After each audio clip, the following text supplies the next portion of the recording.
Any update on him? Right now, it's just, they got him back good enough to try to come back into the game, but it was only a minute left in the game. And I wasn't going to really chance that. Him going down, was a momentum killer for us because he was handling the ball and making plays. No excuses, for that, but he is feeling better. I think the half-court offense second half looked a little disjointed at times. Is that a product of a bunch of you guys still figure each other out or something they did to take you out of your element? Oh, they were just aggressive. Like Malcolm said, we understand what to do. If I'm not calling the play, then it's on the point guard to call the play. We're not trying to make things up. If it looked unorganized or whatever, then that's them just chunking the game up and switching everything. And for me, we need a flow from one side to the other. And if the guards want to go ISO, I'll allow them to go ISO. They have to make a play, and then, just like they did, and also finish the play. So, for me, the second half was just they played better defense than we did.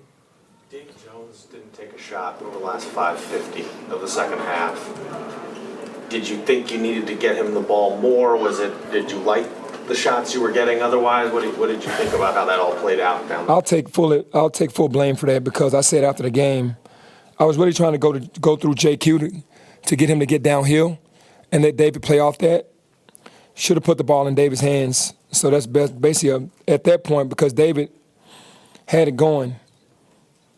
Definitely got to take credit for that. Hey, Penny, this team is not known for shot clock violations. What was the reason for that? Because that was an unusual high number for this game. I don't really know how many shot clock violations did we have? 5 shot clock violations? Wow, I must have been so caught up into the game I didn't know that.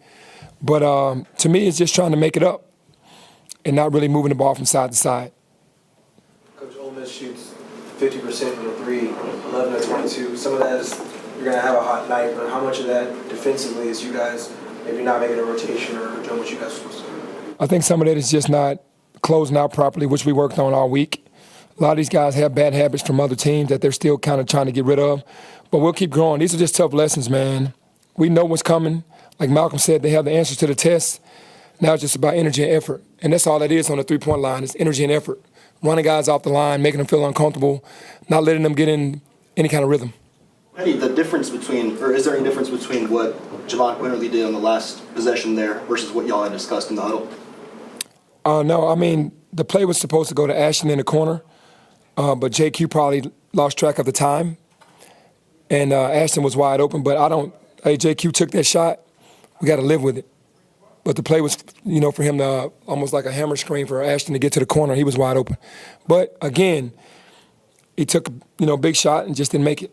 Unrelated to the game, what was your reaction to the news about Mikey Williams a couple days ago? And also, in your mind, is there a chance he could join this team this season? I'm not sure on that. Obviously, Mikey's a part of our team. I just have to get back with the AD. His status hadn't changed as of yet with the school. I have to get with the AD and, talk about it. In that first half, how much did it help that Malcolm was into it after Jordan Brown picked up the 2 quick ones? And is there anything you would think about doing, trying to protect Jordan on that when he gets into situations, picking up quick ones early? Yeah, I have to do a much better job because teams are trying to pick on Jordan with the pick and roll. And I need to do a better job of we've been working on other defenses in practice and just haven't brought them to the table. But still got to trust Jordan more. 6 minutes is not enough for a guy at that level. Didn't get many minutes in the Bahamas because they went small ball, and when they went small ball, they attack him. But we do have to find different ways to protect him out there on the court. Is it important that Jordan's a big factor with what you guys are doing moving forward? It is very important. We need him to be a double-double guy, but he can't do it playing 6 minutes. Foul trouble the first half. Then in the second half, and they went on that run, it just gets to a point that how long do you wait? Because he got into foul trouble in the Bahamas as well. How long do you wait on the game, waiting on him to come around as far as getting the rhythm versus putting somebody smaller out there? And I have to do a better job because we have to take advantage of Jordan on the offensive end, and we haven't done that yet. Obviously, you got more opportunities this week and the rest of the month. But what do you hope this group? How do you hope this group will grow from this experience coming off of the loss? I hope that we grow from our mistakes. The mistakes that we're making on three-point shots, the mistakes that we're making on attention to detail on the roster, the guys that are playing, the guys that are in the game, we're making a ton of mistakes and still being able to be in those games. And we just got to cut out those mistakes. And, these guys didn't ask for the schedule. I put the schedule together. So, everything that's happening is on my back.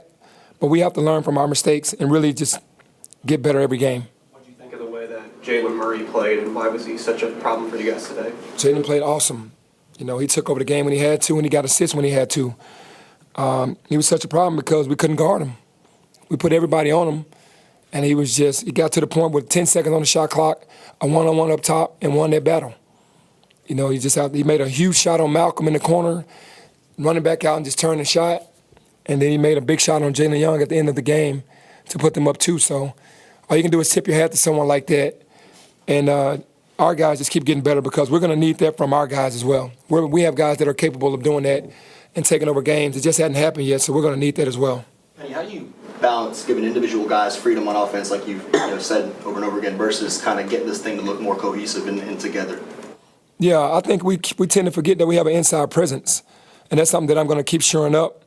That balances it. It's like a healthy diet of shooting threes, but also throwing the ball in the post a bunch more. And we're going to start doing that more because, we have the advantage a lot of times on the inside and don't take advantage of it. So we'll do a better job of that. The fact that y'all haven't done more of that, is that more on Jordan Brown needing to get to where you want him to get, or is that your choice? No, it's definitely not my choice. I think that's more on Jordan telling the guards, hey, man, trust me. Give me the ball. He has to be more vocal.